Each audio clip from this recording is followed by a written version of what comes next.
Neil, your reflections on Cardiff first of all. That's as good as a win gets, isn't it? Yeah, reflections on it are probably like the game itself. You know, depends. If you ask me the first half, you get a completely different answer than the second, obviously. But overall, an outstanding performance and result, considering how poor we were in the first half. What can that do for momentum going into this sort of busy fixture schedule that's coming up? A lot, because I mean you never want to win sort of that way by being sort of, you know, so far in the hole, as we said on Saturday. But what you can use from it is the ability that we had to sort of get ourselves out of that hole and go on and produce a fantastic performance and result. We've got to be careful, and we've said to the players in there, we can't rely on that. You know, we can't go to games thinking, well, if we go 1 down, 2 down, don't worry, because there will come a time, and it could be in the next game, where that suddenly becomes game over and you can't get yourself out of it. But it's not a bad sort of tool to have in the back of our minds, if you like, that if and when there is a time where we're not firing quite as well as we should be, well, we know we can turn it around, and we're capable of turning it around. But for my objective and my perspective is that let's not have to get there anyway. Let's start better at times. Let's put ourselves in front and not have to worry about how we can recover, because we don't want to be recovering too often, if at all. But it isn't a bad thing to know that you can go away from home, be 2-0 down against a strong team, and still do what we did. So that's been the main message: a fast start. It could always help us more, I suppose. Yeah, and that will be the message for Tuesday and going on as well. It's simple as that, because we're capable of hurting teams, we know that, and we're capable of keeping clean sheets. We've just got to make sure we're at it. I've always said it's about us, it's about our game, and it was exactly about our game on Saturday. When we weren't playing well, we were losing. When we decided to start playing well, we won comfortably. So that'll be the message in every one of the games. It is about us. Let's make sure we're right. Brentford have made an impressive start to life in the Championship, a good home win over Brighton on Saturday. What do you make of them? Very good, yeah.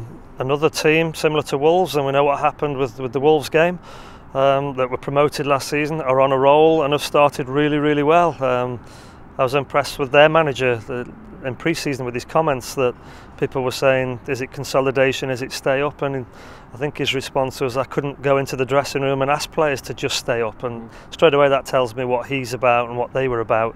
They're not here to make the numbers up, as they've proved. They're 6 from top, I think, now as we speak. They've had a good win on Saturday. They're a very dangerous attacking team, and we will treat them with every respect that we treat every team. But the warnings have been there for us. Certainly Saturday first half, we lost the only game we've lost against Wolves. So yeah, we're well aware of what could happen if we're not at it. Was everyone fit after the boys came back in on Sunday? Yeah, pleasingly. It doesn't look anything too serious. Russ Martin's got a bit of a back strain at the minute, and he's probably the only one we've got a concern about from Saturday. So whether he trains today or not, we don't know. But there's nothing other than that, other than the usual, the knocks and bumps. So pleasingly, it looks like we've got a clean bill of health, barring maybe Russ, but we'll have a look at him. I'm not too concerned about him, but if he doesn't need to train today, if he needs to rest today, then we'll do that. What chance do you give Russ, or won't you know until after today's session? Yeah, no idea until today. He was complaining of his back during the game at Cardiff, but the fact that he got through, it's always a good indicator. He hasn't had to come off with it. Obviously he's had yesterday to recover, and like I say, if he needs another 24, 36 hours or whatever, we'll give it to him. Cameron Jerome was giving you a selection headache, hasn't he? Yeah, he did what you need to do as a substitute, if you like. Come on and make a name for yourself, go and make an impact, and he did more than that, didn't he? He helped turn the game. As I said on Saturday, I thought he was outstanding. His work rate, his intelligence as well, and a lot of people haven't mentioned that. They've mentioned his power and pace. Look at some of his running, and his movement was very clever, particularly for his goal, because he could have easily ran offside and just checked his run just to make sure he was onside. That's clever play, but there wasn't much that you could fault him for at all. Like I say, his movement, his strength, his hold-up play, his running in behind, his link-up play, and he goes and scores a goal. So I've just mentioned sort of 6 or 7 qualities there that tells you everything you need to know how well he played.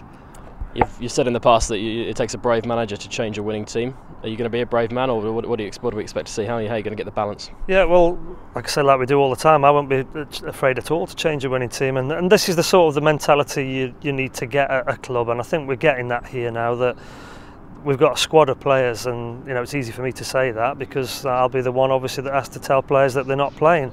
But you don't achieve things with 10, 11 players, 12 players. You achieve it with a squad, particularly at this level because of the volume of games. Plus, we hope many cup games as well.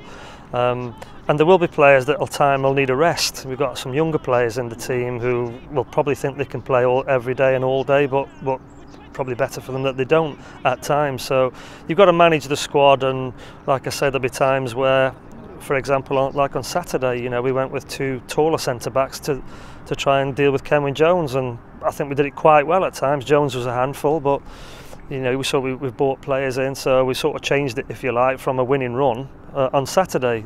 And Javier and Stephen Whittaker were very unlucky not to play. So yeah, I haven't got a problem with that. What's important is that we pick a team to win the game, and of course players will be a little bit miffed at times, but if they're successful ultimately in sort of 7-8 months' time, then they won't be too bothered about that.